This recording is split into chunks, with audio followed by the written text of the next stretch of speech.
Praise the Lord. ஆண்டவருடைய பரிசுத்த நாமத்திற்கு மகிமையும் கனமும் உண்டாவதாக. உங்களை சந்திப்பது மகிழ்ச்சி. உங்களை வாழ்த்துகிறேன்.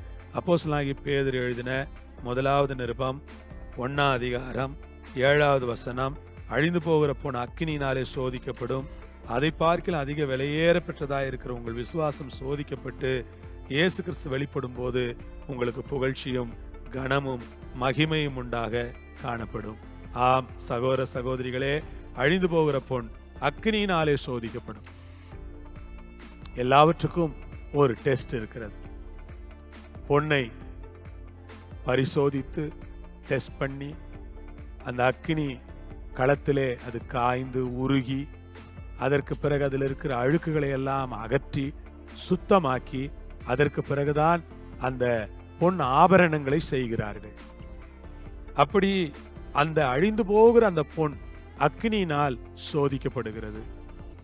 அழிந்து போகிற பொன் அக்கினியினால் சோதிக்கப்படுமானால் கர்த்தருக்கு ஸ்தோத்திரம்.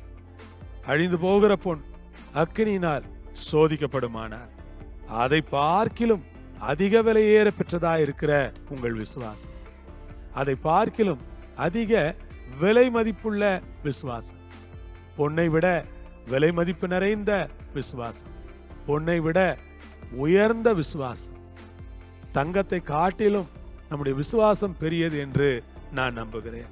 அப்படிப்பட்டதான விசுவாசம், கர்த்தருக்கு ஸ்தோத்திரம், அதிக விலையேற பெற்றதாக இருக்கிற விசுவாசம் சோதிக்கப்படும். நம்முடைய விசுவாசத்துல நிறைய அவிசுவாசம் கலந்திருக்கும். விசுவாசத்துல நிறைய நம்பிக்கை குறைபாடுகள் இருக்கும். விசுவாசத்துல நிறைய ஒரு விசுவாசமா இருக்கிற மாதிரி இருப்போம். நிறைய விசுவாசத்திலே குழப்பங்கள் காணப்படும். இதையெல்லாம் எப்படி ஒரு அக்கினியிலே இந்த பொன் சோதிக்கப்படுகிறதோ அதுபோல என்னுடைய விசுவாசமும் கூட எல்லாம் சுத்திகரிக்கப்பட்டு எல்லாம் சரிப்படுத்தப்பட்டு எல்லாம் சரியாக்கப்பட்ட நிலைமைக்கு வர வேண்டும். அன்பானவர்களே, அழிந்து போகிற பொன் அக்கினியினாலே சோதிக்கப்படும், அதை பார்க்கிலும் அதிக விலையேற பெற்றதா இருக்கிற உங்கள் விசுவாசம் சோதிக்கப்பட்டு அதிக விலை மதிப்புள்ளதா இருக்கிற அந்த விசுவாசம் சோதிக்கப்படணும். கர்த்தருக்கு ஸ்தோத்திரம். விசுவாசம் சோதிக்கப்படும். விசுவாசத்தை ஆண்டவர் டெஸ்ட் பண்ணி பார்ப்பார்.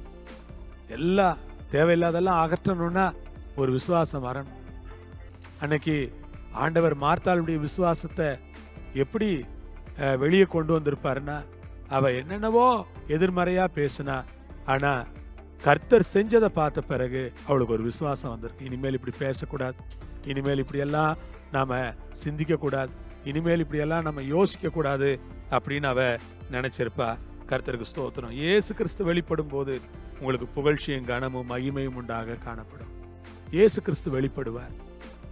அவர் வெளிப்படும் போது புகழ்ச்சியும் கனமும் மகிமையும் உண்டாக காணப்படும். அல்லேலூயா. ஜெபம் பண்ணலாமா? இயேசு வெளிப்படும் நாளிலே நம்முடைய விசுவாசம், ஆண்டவர் நம்முடைய விசுவாசத்தை தான் பார்க்கிறார். ஆண்டவருக்கு தேவை விசுவாசம் தான். யாரெல்லாம் விசுவாசிகளா இருக்கிறாங்களோ, விசுவாசமா இருக்காங்களோ, அவங்கெல்லாம் ஆண்டவருக்கு பிரியமானவங்க. ஆண்டவரே, இந்த காலை நேரத்துல நான் ஒரு விசுவாசியா இருக்க விரும்புகிறேன். அழிஞ்சு போற பொண்ணு இல்ல, அழியாத விசுவாசத்தை எனக்கு கொடுத்திருக்கிறீங்க. நித்திய விசுவாசத்தை எனக்கு கொடுத்திருக்கிறீங்க. பரலோக விசுவாசத்தை எனக்கு கொடுத்திருக்கிறீங்க. இயேசுவே, அந்த மகிமையான விசுவாசம் என்னில் அதிக நம்பிக்கை உள்ளதா இருப்பதற்கு நீர் எனக்கு கிருபை செய்து என்னை வழி நடத்தி அருள நான் ஜெபம் பண்ணி உடைய கரங்களில் ஒப்பு கொடுக்கிறேன். விசுவாசிகள் எல்லாம் பாதுகாத்து ஆசீர்வதித்து நடத்துங்க. எல்லாவற்றையும் உடைய பொறுப்புள்ள கரங்களில் கொடுக்கிறோம். இயேசுவின் நாமத்தில் பிதாவே, ஆமேன். கர்த்தர் உங்களை ஆசீர்வதிப்பார், உங்களை வழி நடத்துவார். சமாதானத்தோடு இருங்க. ஆமேன்.